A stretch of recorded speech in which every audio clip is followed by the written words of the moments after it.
The call came on a Wednesday evening, right as I was going through quarterly reports in my downtown office. Dad's name flashed on my phone, and for a moment I thought about letting it ring out. Lately, our talks had been tense, strained ever since 6 months ago, when I finally came clean to the family about what I really did for a living. "Hi, Dad. Isabel, we need to discuss Easter Sunday." I set down my pen and stared past the glass wall of windows at the city glowing beneath me. 28 stories down, people were heading home, oblivious to the fact that above them, a daughter was about to be quietly cut out of yet another family holiday. "What about Easter?" I asked. "Well," Dad hesitated, "your mom and I think it would be best if you just dropped off some food, but didn't stay for dinner."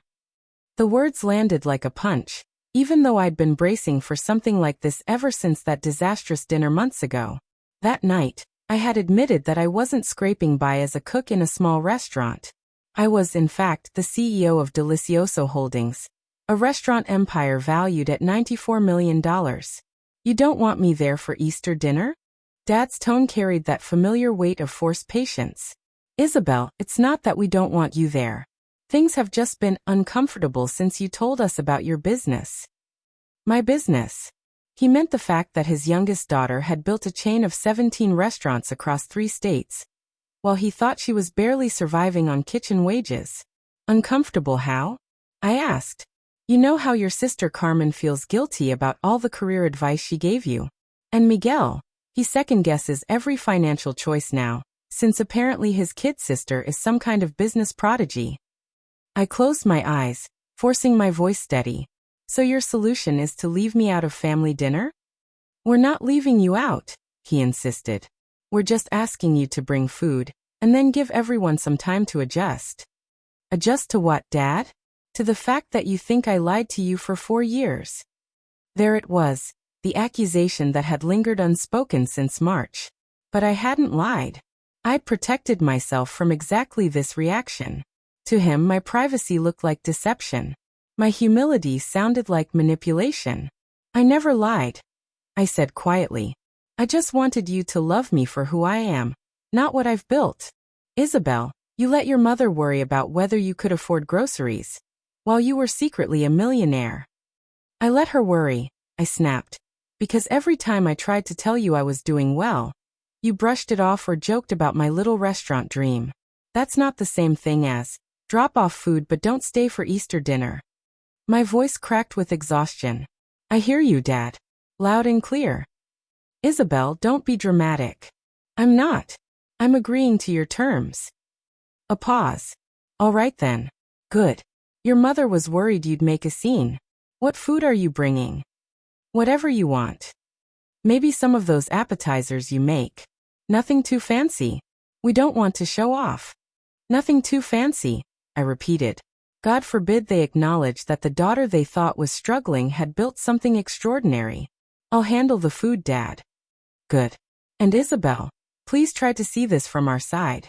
It's all a lot to take in." After we hung up, I sat there staring at the wall behind my desk.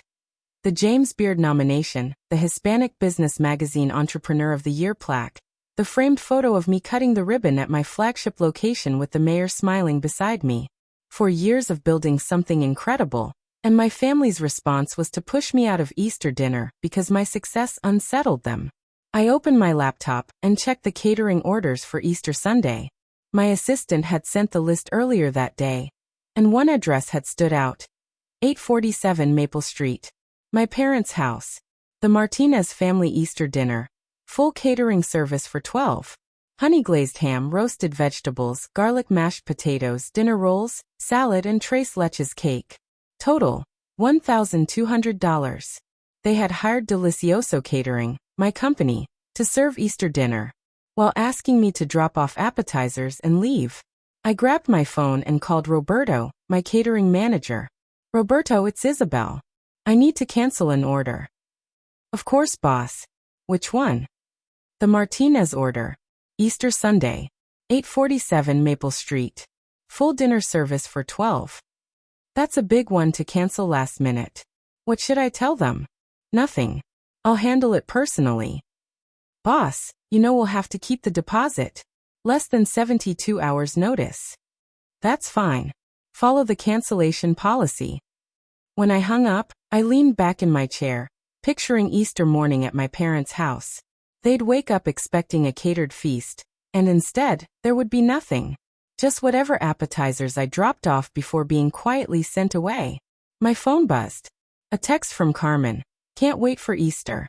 Mom says the food is going to be amazing this year. Then another from Miguel. Thanks for taking care of the food arrangements, Isabel. Things are a little tense right now, but we're grateful you pitched in. Pitched in. Like I had just dropped off a potluck dish instead of being excluded from dinner altogether. Since they'd uninvited me, I had nothing else to do that evening but bury myself in work. Though my mind kept drifting back to past Easters. Years when Mom spent the entire weekend in the kitchen, exhausted by Sunday. Years when I'd offered to help and got told, just bring a side dish, Mija. Years when everyone raved about my cooking, but dismissed it as nothing more than a pastime. And now, they'd hired my company to cater their Easter feast, while telling me my actual presence would make things uncomfortable. Friday morning, my phone rang. Isabel, your father told me about your conversation. Hi, Mom. Mija, please understand, this isn't about not wanting you here. It's about adjusting. Adjusting to what, Mom? To realizing my daughter became successful without ever telling me. Her voice carried so much hurt it pressed on my chest like a weight. Mom, I wanted to share it, but every time I mentioned the restaurants, Dad would just say, "That's nice, Mija," and change the subject. Because we thought you were talking about working at restaurants, not owning them. I tried to explain, but nobody seemed interested in hearing it. There was a long silence. Isabel, do you know what it's like to discover from a magazine article that your daughter is a millionaire? The Hispanic Business Magazine profile. I'd forgotten they might see it. I'm sorry you had to find out that way, Mom. We felt ridiculous. All those times we worried about you, offered money, gave advice about getting a real career. Mom, I never meant to make you feel foolish. But you did, Isabel.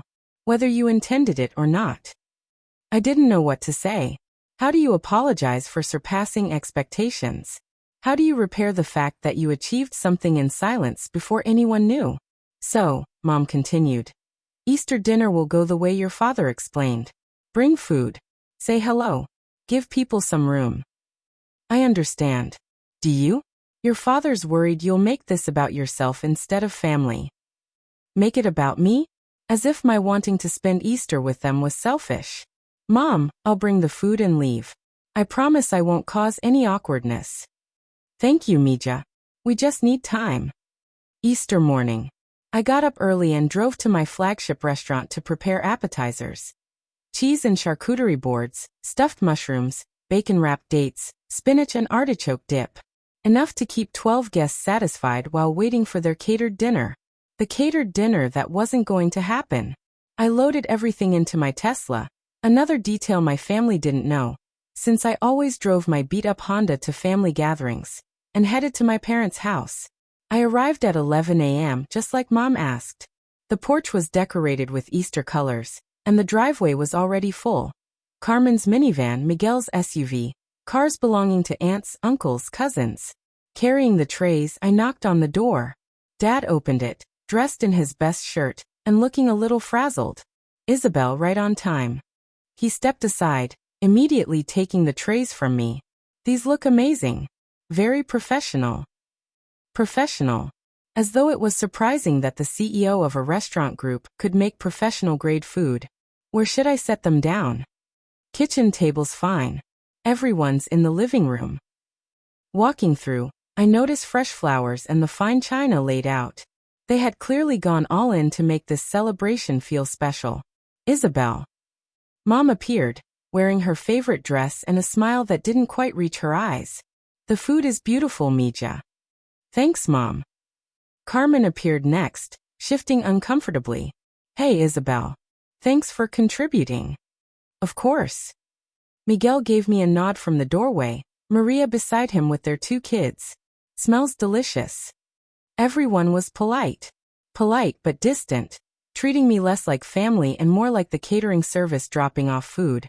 Well, I said, setting down the last tray. I should let you all enjoy your Easter. Mom looked startled. You just got here. Dad made the plan clear. Drop off the food, then give everyone space. Silence filled the kitchen. Carmen looked at Miguel, who looked at Dad, who cleared his throat. Isabel, you don't need to rush off. You can stay a few minutes. A few minutes. Not for dinner, not for the celebration. Just a token stretch of small talk before being dismissed. That's okay, Dad. I've got things to do on Easter Sunday. I nearly laughed. Some of us work holidays. As I headed for the door, my phone rang. Roberto, boss, I hate to bother you, but we're getting calls about the Martinez cancellation. I stepped outside onto the porch. What kind of calls? The family's asking where their food is. They were expecting Easter dinner for 12, and they're upset. Through the window, I saw my family in the kitchen, glancing toward me. Did you explain the cancellation policy? I tried, but they're insisting on speaking to the owner. They say their daughter Isabel runs the company and will sort this out. I glanced through the glass again. Dad fiddling with his phone, Mom opening cupboards, probably searching for emergency casseroles. Roberto, forward every call about the Martinez order directly to me. Will do, boss. Sorry for disturbing you on a holiday. I hung up and stepped back inside, where chaos was quietly unraveling. Mom was pulling frozen dishes from the freezer, Dad arguing into the phone. What do you mean, canceled? We paid a deposit. We've got 12 people coming to dinner. Carmen stared at her phone, baffled. The catering company is called Delicioso. Isn't that? She stopped, her eyes drifting to me. Miguel was scrolling on his phone. Delicioso Holdings. Isabel Martinez. The kitchen fell silent. Except. Dad's voice grew more desperate as he argued with Roberto. Let me speak to the owner. This is unacceptable. I walked over and gently took the phone from his hand. Hi, Roberto. It's me. Please cancel the Martinez family's catering order for today. Dad's face drained of color as he realized who I was speaking to. But boss, Roberto's voice boomed loudly enough for everyone to hear. They're really upset about the cancellation. Should I offer a discount for the future? No need, Roberto. I'll handle it personally. I hung up, and silence filled the kitchen as my family stared at me in shock. You own the catering company? Mom whispered. I own 17 restaurants and 3 catering companies across California, Nevada, and Arizona. The business you hired? It's mine. Dad collapsed into a chair. You canceled our Easter dinner. You canceled my Easter dinner. I canceled a catering order for a family gathering I wasn't even invited to. Carmen looked at me as if she were seeing me for the first time. Isabel, there are 12 people coming, kids, grandparents. What are we supposed to feed them? I met my sister's eyes, remembering the years she spent giving me career advice while never bothering to understand the empire I was building. I brought appetizers. Appetizers? For 12 people? For Easter dinner? Carmen's voice rose. Dad was very clear. I replied evenly. He told me to drop food off and leave. I assumed appetizers were enough for someone who wasn't staying. Miguel stepped forward. Isabel, this is insane. You can't just deprive the family of Easter dinner, because you're angry at Dad. I'm not angry at Dad, I said calmly. I'm respecting his wishes. He wanted space from me, so I gave him space from my catering company too. Mom began to cry. Isabel, please. Your tia Rosa is driving 2 hours to get here. The cousins are already on their way. I looked at her. The woman who raised me worried about me, and still chose Dad's discomfort over including me. Mom, I can have food here in 90 minutes. Really? A full Easter meal for 12? Entrees, sides, dessert, everything. Dad lifted his head. And how much will that cost? The same as this morning. $1,200. But we already paid that. No, I corrected. You paid a deposit to a catering company. The owner of that company, me, canceled the order. If you want dinner, you'll need to place a new order with the owner. The kitchen went still except for Mom's quiet sobs. Isabel, Carmen asked carefully, what do you want us to do? I want you to decide whether Easter dinner matters more to you than keeping me away. That's not fair. Miguel protested. Isn't it? You wanted the food without the person who provides it. Now you get to decide which matters more. Dad rose slowly. Isabel, if we asked you to stay for dinner, would you bring the food? Dad, are you asking because you truly want me here? Or because you need my company's services? The question hung in the air like a challenge. Dad faltered. I don't know anymore. Then let me make this simple, I said, pulling out my phone. I'll call Roberto and have him deliver a full Easter dinner in 90 minutes. But I won't stay to eat it. Why not? Because you've made it clear my presence causes tension.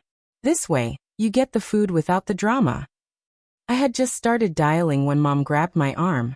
Isabel, please. Don't do this. Don't do what, Mom? Don't punish us for being hurt and confused. I'm not punishing anyone. I'm giving you exactly what you asked for. We didn't ask you to abandon us on Easter. Yes, you did. You just didn't realize that meant losing access to my resources too. Carmen stepped forward. Isabel, we made a mistake. We shouldn't have told you not to stay. Are you admitting you were wrong, or are you just saying that because you need dinner? The raw honesty of my words made everyone flinch.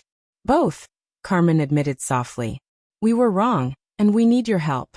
And we're sorry it took a crisis to realize it.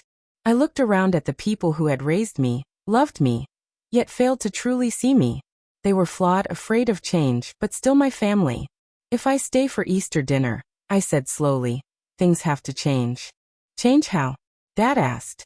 No more pretending my success doesn't exist just to make you comfortable. No more acting like my achievements are shameful or threatening. If we can't handle that, then this will be the last Easter we spend together. The ultimatum surprised even me, but once spoken, I knew it was true. I was finished dimming my light to protect their feelings. Mom wiped her eyes and turned to Dad. Ricardo, call your sister and tell her dinner might be a little late. What about the food? Mom looked at me. Isabel, will you stay for Easter dinner with your family? Are you asking me as your daughter, or as the owner of Delicioso Catering? As my daughter, she said softly. The one I'm proud of, even when it scares me.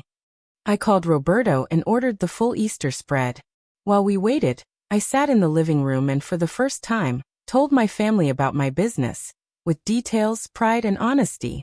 17 restaurants? Tia Rosa asked when she arrived and heard. And counting, I said. We're opening 3 more this year. Mija, Dad said during dinner, I owe you an apology. For what? I asked. For being more comfortable seeing you struggle than watching you succeed. As I looked around at my family, eating food from my restaurants while finally celebrating my success instead of ignoring it, I realized something. The most important part of any meal isn't the food itself, it's who you choose to serve it to, and whether they deserve what you're offering.